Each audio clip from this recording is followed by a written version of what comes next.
Hello friends, कैसे हैं आप लोग। उम्मीद करती हूँ फ्रेंड आप लोग अच्छे होंगे, बढ़िया होंगे। रोज़ रोज़ एक ही जैसा काम करके हम थक जाते हैं, बोर हो जाते हैं। वही काम अगर टिप्स के थ्रू करें ना, काम हमारा आसान हो जाएगा और घंटों का काम मिनटों में ही ख़त्म होगा। तो चलिए आज के टिप्स देख लेते हैं।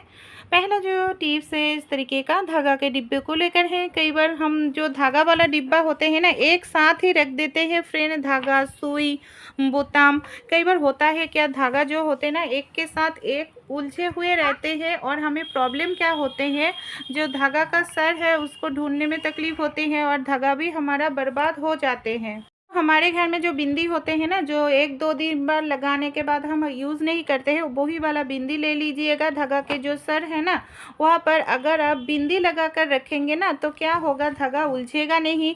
और अब ये धागा बिंदी तो फेंकने ही वाले, तो मत फेंकिएगा। इस तरीके से धागा में लगा कर रखने से धागा का सर भी हमें दिखाई देगा, जब ज़रूरत होगा निकल सकते हैं और धागा भी खराब नहीं होगा। तरीके से आप सारे धागा को रख सकते हैं। और जो सुई होते हैं ना, कई बार हम सुई को क्या करते हैं, धागा में ही रख देते हैं। और सुई को धागा में रखने से क्या प्रॉब्लम होते हैं, सुई खो जाते हैं, जंग लग जाते हैं। तो हमारे घर में इस तरीके का जो सोला होते हैं, हम तो इसको सोला कहते हैं, ऊपर वाला हिस्सा हम थोड़ा सा चिकना करके काट लेंगे। देखिए मैंने यहाँ पर चाकू ले लिया है, चाकू की मदद से ऊपर वाला जो हिस्सा है इस तरीके से चिकना कर, ये देखिए फ्रेंड, ऊपर वाला हिस्सा जो है मैंने थोड़ा सा पतला करके चिकना करके काट लिया है। धागा के जो रील है उसके अंदर आसानी से जा सकते हैं।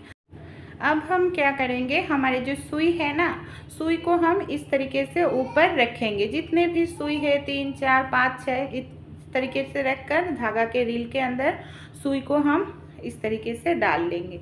ये देखिए इस तरीके से रखने से सुई में हवा नहीं लगेगा, सुई इधर उधर नहीं रहेगा, खोने का भी डर नहीं है और एक ही जगह पर आपका सुई, धागा सब रहेगा। अच्छा लगे तो ज़रूर ट्राई करके देखिएगा। इस तरीके का खलबट्टे की मदद से हम सभी लोग मसाला वगैरह पीसते हैं। तो जब भी हम मसाला करते हैं ना फ्रेंड, कई बार होता है क्या, बहुत ही बुरा एक आवाज़ होते हैं, ख़राब लगते हैं आवाज़ सुनने में। तो आप कोई भी रुमाल या कपड़े को 4 5 6 फोल्ड करके ले लीजिएगा। फिर उसके ऊपर खलबट्टे रखकर आप किसी भी चीज़ को पीसेंगे ना, आवाज़ भी नहीं होगा, फ्लोर पे निशान भी नहीं आएगा। अच्छे लगे ट्राई कीजिए। मैंने यहाँ पर 2 लौंग ले लिया है, ये देखिए खलबट्टे के अंदर मैं डाल रही हूँ। और फिर इसके अंदर 5 6 मैंने जो मिर्च होते हैं ना, हम तो इसको गोल मिर्च कहते हैं, इसके अंदर डाल दिए हैं। फिर हम क्या करेंगे, मैं यहाँ पर थोड़ा सा टिश्यू पेपर ले लिया है, फिर जो कद्दूकस कर लिया है इसको डालकर थोड़ा सा हम हल्दी डाल देंगे। और हम क्या करेंगे, टिश्यू पेपर को हम इस तरीके से फोल्ड करके ले लेंगे। और यहाँ पर हमें लेना पड़ेगा एक रबर बैंड, टाइट करके हम रबर बैंड बांध देंगे। हमारे घर में जो चावल के डिब्बे होते हैं ना, कई बार कीड़ा लग जाते हैं, तो चावल के डिब्बे में इसको रखने से देखिएगा चावल बहुत दिन तक फ्रेश रहते हैं, कीड़ा नहीं लगेगा आपका चावल में। इस तरीके का जो साबुन होते हैं ना, हम साबुन यूज़ करते हैं फ्रेंड, लेकिन इस तरीके का साबुन बहुत ही कम दिनों में ना एकदम से देखा जाते हैं गल जाते हैं। तो हमारे घर में जो इस तरीके का प्रेक होते हैं, जो किल होते हैं ना, साबुन को क्या करेंगे, बीचों बीच हम किल की मदद से इस तरीके से छेद कर लेंगे। ये देखिए पूरा इस वाला हिस्से से हमें इसमें छोटा सा छेद करना पड़ेगा। तो मैंने यहाँ पर ऑलरेडी छेद करके ले लिया है और पीछे वाला साइड से भी देख सकते हैं। अब हम क्या करेंगे, कोई भी रस्सी आप ले लीजिएगा, वो जो छेद हमने किए हैं ना, छेद के अंदर आपको यहाँ पर इस तरीके से रस्सी डालना होगा। फिर हम रस्सी में एक गांठ बांध देंगे, ये देखिए रस्सी को एक गांठ बांध देंगे। फिर हम इस साबुन को कैसे इस्तेमाल करेंगे, जिससे हमारा साबुन का जो खर्च है आधा कम हो जाएगा फ्रेंड। तो चलिए देख लेते हैं। हम कई बार हाथ वॉश करने के लिए साबुन का इस्तेमाल करते हैं, हम बेसिन में रखते हैं, साबुन कम दिनों में गल जाते हैं, बेसिन भी गंदा हो जाते हैं। तो इस तरीके का बेसिन में जो टैप होते हैं उसके अंदर हम टांग देंगे और साबुन को यूज़ कर सकते हैं। और इससे क्या होगा, साबुन में जो पानी है आसानी से निकल जाएगा, साबुन भी कम गलेगा, बेसिन भी कम गंदा होगा। इस तरीके का जो कटोरी होते हैं ना, कप होते हैं, हम कई बार रख देते हैं इसको उठाकर, मेहमान आने से यूज़ करते हैं, लेकिन इसके अंदर जो फोम होते हैं ना, कई बार होता है पुराना हो जाने से फोम ख़राब हो जाते हैं, फेंक देते हैं। एक के अंदर एक कटोरी रखने से कई बार होता है क्या, कटोरी में निशान आ जाते हैं, कई बार टूट भी जाते हैं। तो जब भी हम फ्रूट्स लेकर आते हैं, इस तरीके का जो फोम हमें मिलते हैं ना, इसको आप मत फेंकिएगा। इसको हम यूज़ कर सकते हैं। आप छोटे छोटे टुकड़ों में इसको काटिंग करके ले लीजिएगा, लंबाई में, या आप तिरछा करके, आप अपने हिसाब से। फिर हम इस तरीके से एक रख देंगे, फिर इसके ऊपर एक कटोरी रखेंगे। इससे क्या होगा, कटोरी एक के अंदर एक रहेगा और आपका कटोरी में निशान नहीं आएगा, कटोरी टूटने का भी कोई डर नहीं रहेगा। अच्छे लगे तो ज़रूर आप भी फॉलो करके देखिएगा।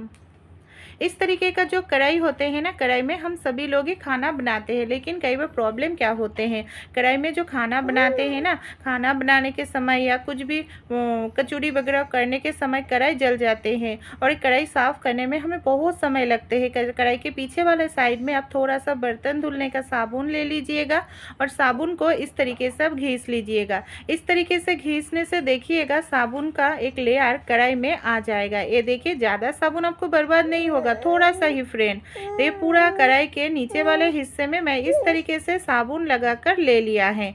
अब मैं इसी कढ़ाई से आप लोगों को खाना बनाकर भी दिखाऊंगी। कढ़ाई जैसे मेरा साफ़ था वैसे ही साफ़ रहेगा, और हमें घिस घिस कर कढ़ाई साफ़ करने की ज़रूरत नहीं पड़ेगा। जो खाना बनाने के समय कढ़ाई में ऑयल आकर गिरते हैं ना, नीचे वाला साइड जल जाते हैं, वो प्रॉब्लम जो है ख़त्म हो जाएगा। ये देखिए, मेरा तो सब्जी यहाँ पर बन चुका है, आप देख सकते हैं। तो चलिए सब्जी को निकाल करके मैं आप लोगों को कढ़ाई दिखाती हूँ। ये जो हमने साबुन पहले लगा लिए है ना, ये साबुन का एक लेयर बन जाते हैं कढ़ाई में, जिसके कारण जो अगर कढ़ाई में ऑयल नीचे गिरेगा ना, तो वो कढ़ाई में चिपकेगा नहीं, और जिसके कारण कढ़ाई जलेगा नहीं। ये देखिए, देख सकते हैं यहाँ पर ऑयल गिरा है, आप खुद देख सकते हैं। अब चलिए मैं नॉर्मल पानी से इसको धोकर दिखाती हूँ। कढ़ाई को हमें घिसने की बिल्कुल भी ज़रूरत नहीं पड़ेगा, सिर्फ नॉर्मल पानी से अगर हम धोएंगे ना, कढ़ाई हमारा एकदम से साफ़ सुथरा क्लीन हो जाएगा। तो अगर आपको ये टिप्स अच्छे लगे तो अपने दोस्तों के साथ भी शेयर कीजिएगा फ्रेंड, उम्मीद करती हूँ उसको भी फ़ायदा होगा। अगला टिप्स देख लेते हैं। इस तरीके का जो ब्रा होते हैं ना, कई बार हम पतला हो जाते हैं तो ब्रा ढीला हो जाते हैं, जिसके कारण हमारा जो महंगा ब्रा होते हैं बेकार हो जाते हैं, हम पहन नहीं सकते। तो इसके लिए बहुत ही एक बढ़िया टिप्स बताने वाली हूँ। अगर आपके ब्रा ढीला हो गया है तो भी आप इसको मत फेंकिएगा, यूज़ कर सकते हैं। आप पहले मेज़रमेंट कर लीजिएगा कितना ढीला हुआ है, उस हिसाब से आपको कोई भी मशीन की ज़रूरत नहीं पड़ेगा, सिर्फ एक सुई धागा ले लीजिएगा। सुई धागा की मदद से आप इस तरीके से घर बना लीजिएगा। जिस तरीके से हम घर बनाते हैं ब्लाउज़ में ना हुक डालने के लिए, उसी तरीके से हमें इस तरीके से घर बनाना होगा। मोटा करके थोड़ा सा बनाइएगा तो आसानी से खराब नहीं होगा, बहुत दिन तक आप इसको यूज़ कर सकते हैं। ये देखिए, सुई धागा की मदद से मैंने मोटा करके यहाँ पर घर बना लिए हैं। आपके जितने हुक है उस हिसाब से घर बनाइएगा। मेरा तो यहाँ पर 3 हुक है, मैं उस हिसाब से ही घर बनाकर ले रही हूँ। इससे क्या होते हैं फ्रेंड फ़ायदा, आप देखिएगा। ये जो हमने घर बनाया है ना फ्रेंड, इस घर में अगर हम हुक को लगाएंगे, जो ढीला हो गया था देखिएगा फिर से टाइट हो जाएगा। फिर हम जब भी हुक लगाएंगे तो हमारा जो ब्रा है एकदम से टाइट फिटिंग्स हो जाएगा, और जो ब्रा हमारा फिटिंग्स नहीं हो रहा था, हम फेंकने वाले थे, उसको भी हम यूज़ कर सकते हैं। तो ये टिप्स अच्छे लगे आप भी फॉलो करके देखिएगा। अगला जो टिप्स है, जब भी हम वॉशिंग मशीन में इस तरीके का ब्रा को डालते हैं धोने के लिए, प्रॉब्लम क्या होते हैं, ब्रा में जो हुक होते हैं ना दूसरे कपड़े में लग जाते हैं, जो कपड़ा हमारा ख़राब हो जाते हैं, फट जाते हैं। तो इसके लिए एक काम कीजिएगा जिससे आपका कपड़ा ख़राब नहीं होगा, हुक कभी भी दूसरे कपड़े में नहीं अटकेगा। हमारे घर में जो पुराना सॉक्स होते हैं आप 1 या 2 जितने भी धोना चाहते हैं ब्रा, उस ब्रा को इस तरीके से सॉक्स के अंदर डाल दीजिएगा।